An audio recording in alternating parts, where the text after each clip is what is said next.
Once upon a time, at the dawn of the industrial age, millions flooded our shores with a dream.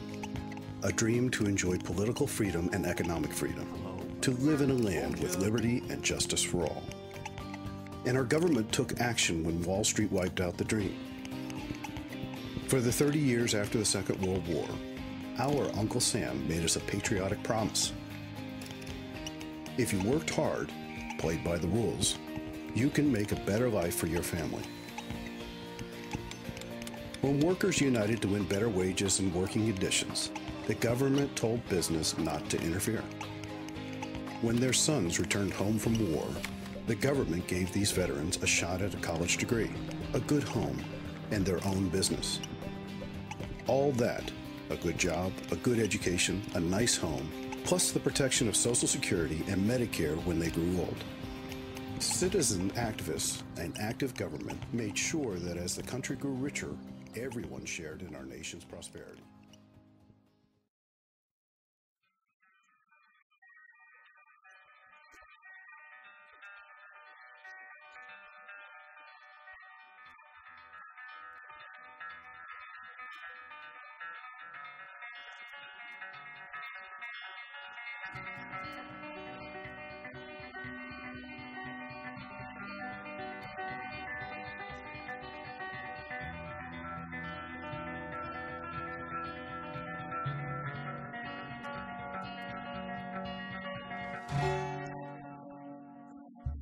But the CEOs of big corporations and Wall Street speculators wanted more pie for themselves. Starting in the 1970s, they tied Uncle Sam's hands and rewrote all the rules. They de-taxed themselves by slashing income taxes, capital gains taxes, and the top marginal income tax rates. They deunionized their businesses by suppressing the labor movement. And they deregulated the environment and fancy financial transactions like those subprime mortgage derivatives that brought the world to the brink of economic collapse. The end result? CEOs of big corporations and Wall Street speculators kept more of the pie. The share of national income earned by the top 1% of Americans has increased from around 8% in 1974 to more than 18% in 2007. The top 0.01% of us, or 1 in 10,000 households, soared in annual income from $4 million in 1974 to $35 million on average in 2007. At the same time, workers have seen wages stagnate and even fall. We've gone from prosperity for all to the rich takes all. And why should all Americans care? The income gap between the nation's richest and poorest is the most powerful indicator of a functioning, healthy society. As income disparity spikes, so too does rates of homicide, obesity, drug use, mental illness, anxiety, teenage pregnancies, high school dropouts. You have to wonder, who will stand up to big corporate interests? Who has the power to mobilize millions? Is this the beginning or the end for the American dream?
To me, what the American dream is that no matter what your background is, what country you're from, what income background you're from, that no matter what, you can be anything you want to be. And for the most part, I think that's true. As long as you work hard enough in this country, I think you can get where you need to be. We asked some people in New York City for their impressions of the American dream. I think for me, the American dream is just to have a great family and a great home on the beach somewhere, and just have enough means to support myself and my family. I want to become a lawyer, and then I want to be a judge. Well, I think it's being able to have the opportunity to, meet your dreams, achieve whatever success or however far you want to go in life. But achieving it is another thing.